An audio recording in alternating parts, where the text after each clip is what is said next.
कुछ लोग जो अपनी बहू को जानवर समझते हैं, क्या कह रहे हैं जरा ध्यान से सुनिएगा। हमें ऐसी बहू चाहिए जिसके मुंह में जुबान तो हो पर उसका मुंह कभी किसी के सामने खुले नहीं। हमें ऐसी बहू चाहिए जिसके पास आंखें तो हों पर उन आंखों में सपने और नींद ना हो।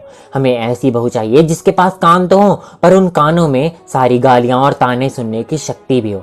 हमें ऐसी बहू चाहिए जिसके पास पैर तो हो पर उसके पैरों को अपनी हदें मालूम हो और उसके पैर कभी हमारे घर की दहलीज के पार ना जाएं। हमें ऐसी बहू चाहिए जो पढ़ी लिखी होनी चाहिए लेकिन हमारे घर में बिल्कुल अनपढ़ों की तरह रहे। हमें ऐसी बहू चाहिए जिसके बाप के पास दान दहेज की कमी ना हो। हमें ऐसी बहू चाहिए जिसके पास गाल तो हो पर उस गाल पे थप्पड़ के निशान ना पड़ते हों।